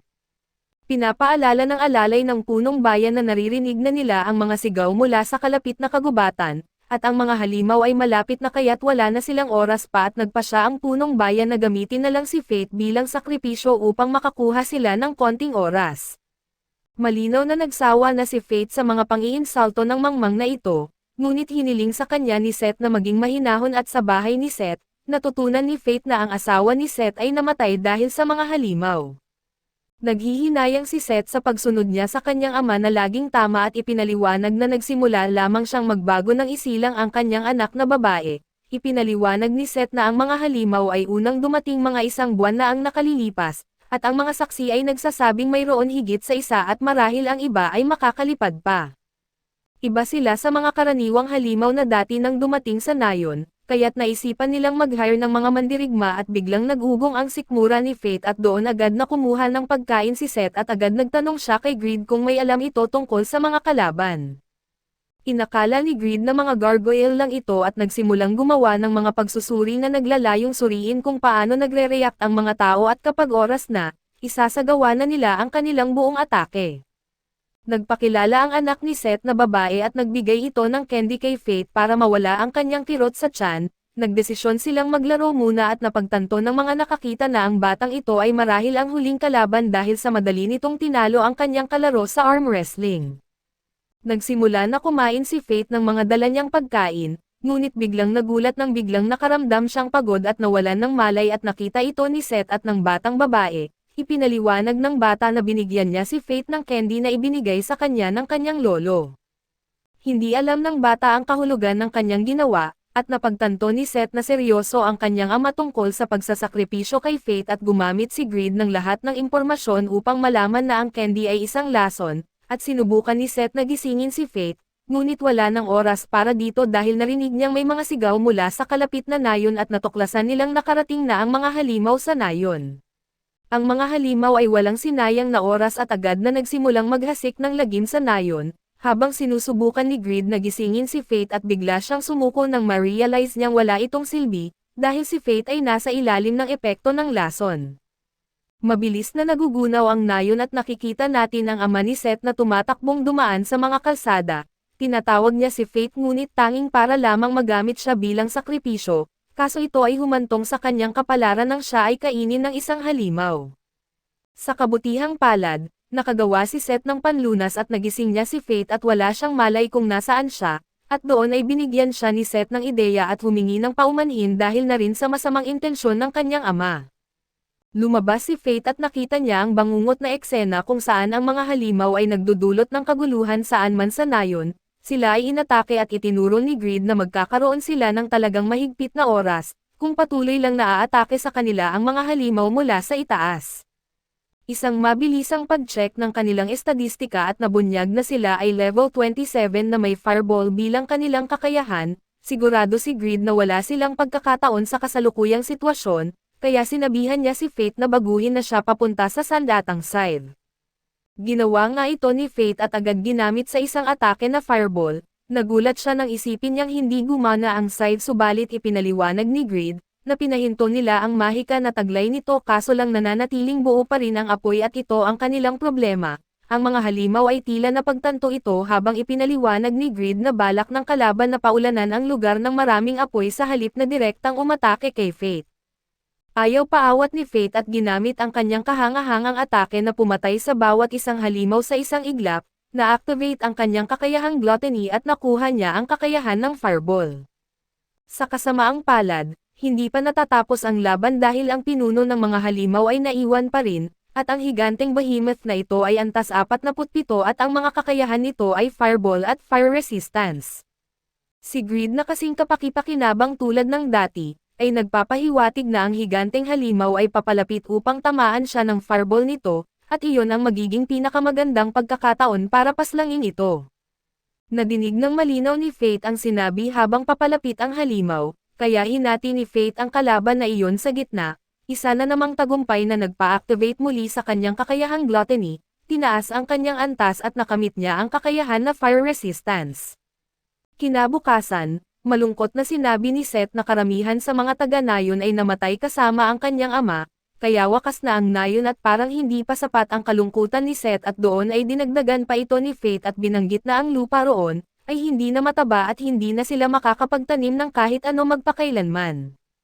Namangha si Seth nang makita na kayang gamitin ni Fate ang kakayahang mag-identify, at nagtaka kung bakit si Fate ay tinataya pa ang sariling buhay bilang isang mandirigma, kung maaari naman siyang kumita ng maayos sa paggamit ng kanyang kakayahan sa pag-identify. Pinag-isipan ni Fate kung paano ang kanyang kakayahang gluttony ay lumalabag sa banal na batas, at doon ay sinagot niya si Seth na wala siyang ibang pagpipilian kundi ang lumaban. Pagkatapos ay ikinagulat ni Fate nang sabihin ni Seth na suntukin siya sa mukha dahil isa siyang masokista at nais niyang magbayad sa kanyang nagawa. Siyempre, nagulat si Fate pero hinimok siya ni Greed na pagbigyan ang kahilingan ng lalaki dahil kailangan niya ito para gumaling. Medyo nagulat si Seth nang hindi man lang nag-alinlangan si Faith at sinabihan niya ang lalaki na mag-ipit ng mga ngipin at binigyan siya ng suntok sa mukha. Nagpasalamat si Seth dahil itinama niya ang mga bagay at nagpaalam ang dalawa sa isa't isa. Umuwi si Faith upang makita ang kanyang tatay na pumunta sa langit upang bumili ng gatas. Naisip niya kung gaano man kalala ang nayong ito, kahit na masakit at mahirap man itong panoorin na maglaho ay palagi niyang dadalhin ang mga alaala kasama ang kanyang ama, kaya sinabi niya sa kanyang tatay na ayos na siya mula ngayon. Sa ibang lugar, ipinaalam kay Roxy na papalapit na sila sa isang lugar na tinatawag na Lanchester at binalaan siya tungkol sa Panginoon ng lugar na ito. Ang walang silbing si Mugen ay hindi nagpaliwanag ng higit pa at sa halip ay sinabi lang sa kanya na malalaman niya ang mga ito pagdating nila doon. Makalipas ang ilang sandali, nalaman natin na si Faith ay binayaran ng 3 gintong barya para bantayan ang isang lalaki at ang kanyang karwahe. Nag-aalala ang lalaki na baka hindi magaling na mandirigma si Faith lalo na't nahuli niya ang ating bida na muntik nang makatulog. Subalit ipinaliwanag ni Faith na bagamat hindi ito halata, medyo maayos rin naman siya na makikipaglaban at sa marahil ay masubukan na agad ang kanyang abilidad, dahil sa hinarang sila ng isang grupo at binanggit ng mga ito na sarado ang daan. Sinabi ng mga baliw na ito na iwanan ang lahat ng mahahalagang bagay kung nais pa nilang mabuhay. Kaso ipinakilala ni Faith ang kanyang sarili at nakakatawang itinuro pa ni Greed na dapat hinga ni Faith ang mga lalaki ng mas malaking bayad, at binanggit ni Faith kung paano talaga tumutugma ang kanyang matako na espada sa pangalan nito. Mukhang nawawala na sa katinoan ang driver ng karwahe habang nakikiusap ito kay Faith na iligtas siya dahil may asawa at anak siya at kailangan niyang dalhin ang gatas pauwi. Nakita ito ng mga bandido bilang tanda ng kahinaan at naghanda naman loob. Kaso isang biglaang atake ang nagpadala sa kanila papunta sa kalangitan. Sinabi ni Greed na isa lang ang kilala niyang tao na makakagawa ng ganoong malakas na atake, at nakita natin na ito ang babaeng nakilala niya mula noong nakaraang araw. Binanggit niya kay Faith na may utang siya sa kanya para sa cobalt na pinabayaan niyang kunin ito at nagtanong kung maaari siyang sumabay sa kanila. Ang babaeng ito ay naging dahilan upang umangat ang buong karwahe nang siya ay sumakay, at kinailangan niyang sabihin sa kanyang nakakagulat na mabigat na armas na tinatawag na sloth na bumalik sa normal. Nakakagulat na alam ng babae na may kakayahan si Faith sa gluttony at inihayag niya na alam niya ito dahil mayroon din siyang kakayahan ng deadly sin, at doon ay nagulat ang babae na hindi alam ni Faith ang tungkol sa mga kakayahan ng deadly sin, at nagsimulang tumaghoy si Greed nang sinabi niyang dapat ay sinabi na ito sa kanya ni Greed noon. Ipinakilala niya ang kanyang sarili bilang si Mine at nagsimula siyang magutom tulad ni Faith. Halos lahat ng pagkain ni Faith ay kinain ni Mine kaya kinailangan siyang pigilan nito, bago pa man sila dumating sa kanilang patutunguhan. Sa bayan isang lalaki ang nagligtas sa isang babae mula sa isang nakakatakot na halimaw at ipinakilala niya ang kanyang sarili bilang si Rudolph, ang Panginoon ng Lanchester at ibinahagi ng driver na mukhang naghahanda si Rudolph na salubungin ang ekspedisyon sa Gallia. At nagulat si Faith dahil ibig sabihin nito'y paparating na si Roxy. Napahalakhak si Greed nang sabihin niyang desperado si Faith na habulin si Roxy at nauwi sa pagdaan lang nila sa isa't isa. Nagbayad ang driver ngunit kinuha ni Mine ang pera at sinabi na siya ang tunay na nagligtas sa kanila. Nagpasya sila na maghanap muna ng matutuluyan, pero napagod si Mine at nakatulog agad at si Faith ang napilitang buhatin siya at ipinaliwanag ni Greed na hindi talaga morning person si Mine. Nagtaka si Faith kung bakit alam ni Greed ang marami tungkol sa babae pero agad na nagpanggap si Greed na hindi nagsasalitang espada. Mukhang mababait ang mga tao sa bayang ito gaya na lang ng ilang random na lalaki na bumati kay Faith, ngunit napansin niya ang kakaibang marka sa likod ng kanilang leeg at sinabihan din si Faith ng mga guard na hindi siya maaaring pumasok sa isang bahagi ng bayan maliban na lang kung siya ay mamamayan, at napansin niyang ang mga gwardya ay may ibang marka kaysa sa iba. Napansin din niya na may iba't ibang marka ang ibang tao kaya naisip ni Greed na malamang ay iba't ibang antas ng lipunan ang meron dito. Hindi naman ito tila pinapansin ng mga tao kaya nagpasya si Greed na marahil ay talagang mahal ng mga mamamayan si Rudolph. Sa ibang lugar, nalaman natin na medyo walang awa si Rudolph dahil pinarusahan niya ang ilang tao dahil sa hindi niya ginustong pag-uugali ng mga ito. Ang layunin ng kanilang magalang na kilos ay para ipakita ang kahusayan ng pamilya Lanchester laban sa pamilya Hart. Mukhang baliw ang taong ito dahil pinatay niya ang isa sa mga tao, at pinarusahan ang isa pa dahil sa pagtakas habang may pangangaso ng halimaw. napansin ng mga gwardya na 2 beses siyang nagpataw ng parusa sa isang araw kaya lumalala ang kanyang ugali. Nakahanap ang ating grupo ng matutuluyan at sa wakas ay inamin ni Greed na si Mine ay isang lumang kakilala niya na patuloy niyang nakakasalubong, at gayon din sa kanyang armas na sloth. Ang sloth ay isang armas na katulad ni Greed, isang armas ng mortal sin. Ibinahagi ni Greed na handa na si Fate kaya ipinaliwanag niya kung ano ang mga kakayahan ng deadly sin. Ito ay ang pride, envy, lust, sloth, greed, wrath at gluttony. Ang mga kakayahang ito ay lumitaw sa pamamagitan ng hindi pagsunod sa mga batas na itinakda ng banal, kaya dito ay tinawag silang may kakayahan ng deadly sin at mga armas ng mortal sin. Sa mga ito, lalo na ang gluttony ay itinuturing na masama dahil sa potensyal nitong manipulahin ang mga limitasyon ng banal na sistema ng paglago ng antas. Iniisip ni Fate kung paano ito gumagana at doon ay ipinaliwanag pa niya na kung natikman na ng gluttony ang mga kaluluwa, wala ng preno ito at iyon ang kanyang parusa. Binanggit ni Greed na lahat sila ay may kailangang mabayaran sa isang paraan o iba pa, at ganun din para kay Mine kaso hindi pa rin maintindihan ni Fate kung bakit siya ang nagtataglay ng kakayahang ito, palagi siyang binubuli at pinagtatawanan dahil sa walang kwentang kakayahan na gumagawa lang ng kagutuman sa kanya palagi. At nang inakala niyang nakakuha siya ng kapangyarihan, doon ay nalaman niyang kailangan niyang patuloy na pumatay para mabuhay at naguguluhan si Fate sa kung ano ang kabutihan ng ganitong kapangyarihan, pero sinabihan siya ni Greed na kumalma. Ang pagiging balisa ay hindi magandang bagay, lalo na at maaaring magkaroon ito ng malaking halaga para kay Fate at ito ay dahil kung hindi malakas ang isip ni Fate, agad na makontrol ng gluttony ang kanyang pag-iisip.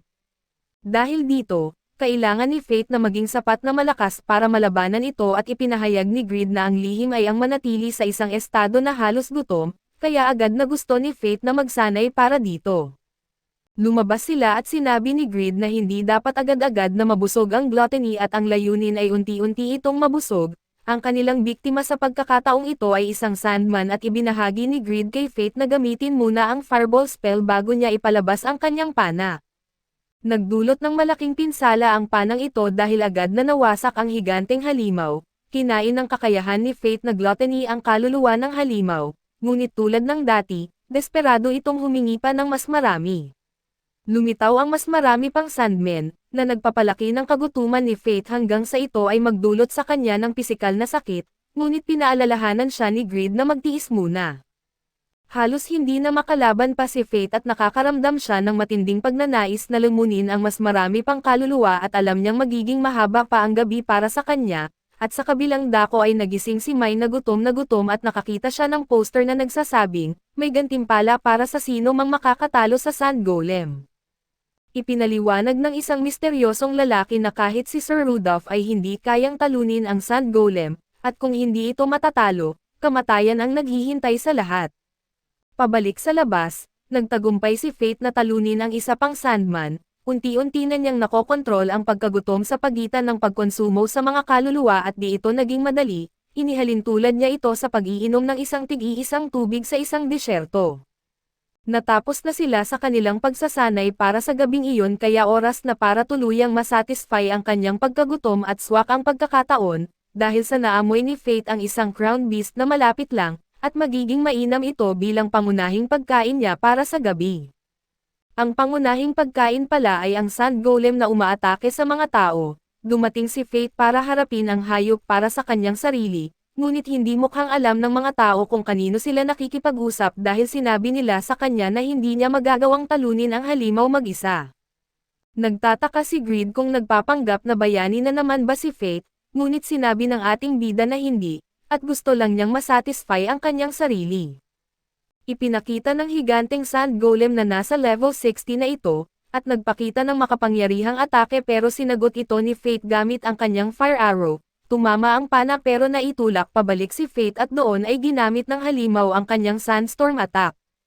Binabalaan siya ng lahat ng nakakaalam na si Greed na kapag nahila siya nito papasok, wawasakin siya ng mga bato at kaya nagpa siya si Fate na kailangan niyang patayin agad ang halimaw at para makuha ang spell nito. Binago niya si Greed sa anyo ng isang scythe para gawin iyon at naghihanda na siyang tapusin ang laban pero gayunpaman, nakatakas ang core ng halimaw sa buhangin kaya lumipat si Fate sa malaking pana. Ipinaliwanag ni Greed na kakailanganin niya ng 20% ng mga estadistika ni Fate ngayong pagkakataon para maabot ang core, kaya pumayag si Fate at nagdagdag pa ng apoy sa kanyang atake. Napakalakas ng bagong atake na ito na hindi lamang nito winasak ang core kundi sumabog pa mula sa ibabaw, at ninakaw ng kasanayang gluttony ni Fate ang Sandstorm skill, namangha ang mga taong nailigtas niya sa kanyang ipinamalas na lakas, ngunit napansin nilang medyo kaduda-duda ang hitsura ni Fate. Ipinakilala nila ang kanilang mga sarili at tinanggap na lamang ni Fate ang palayaw na ibinigay sa kanya, kaya ipinakilala niya ang kanyang sarili bilang si Corpse. Nagtaka ang grupo nang makitang halos walang kagamitan si Fate, kaya tinanong niya si Greed kung kailangan ba niyang kumuha ng ilang gamit. Ipinaliwanag ni Greed na hindi niya ito kailangan dahil may kakayahan siyang magnakaw ng mga kasanayan ng kaaway at madagdagan ang kanyang sariling mga estadistika. Ang mga karaniwang tao ang nangangailangan ng kagamitan, hindi siya. Kinabukasan, nag-prepare si Mai na hanapin ang Sand Golem at nagalit nang malaman na natalo na ito ni Fate. Pumunta si Fate para kunin ang gantimpala ngunit naisip ni Mai na mukhang baduy siya dahil sa suot niyang maskara. Ipinaliwanag ni Fate na tinalo niya ang halimaw at nagpakilala bilang si Corpse, kaya kailangan niyang kunin ang gantimpala bilang si Corpse at bigla namang dumating si Sir Rudolph para batiin ang lalaking tinalo ang Sand Golem. Sinabi niyang magsisilbi na si Corpse sa kanya mula ngayon at wala siyang karapatang tumanggi. Medyo naguluhan si Fate pero sinabi ng lalaki na wala siyang pagpipilian, dahil kapag ang isang banal na knight ay nagpasya ay kailangan na lang niyang magpasakop dito. Hindi pumayag si Mine sa ganitong patakaran at ipinaliwanag na si Corpse ay sa kanya muna. Binastos ni Rudolph ang dalaga at sinabihan siyang umuwi na lang sa kanyang ina, ngunit tinuruan siya ni Mai ng leksyon sa pamamagitan ng pagpapadala sa kanya sa langit at nagkaroon pa ng malaking butas sa pader. Biglang napagtanto ni Fate na magiging malaking problema ito para sa kanila at nagdesisyon na kailangan nilang makaalis ng bayan habang may pagkakataon pa. Kaso dito na rin natatapos ang ating recap. Maraming salamat sa inyong panonood hanggang sa muli.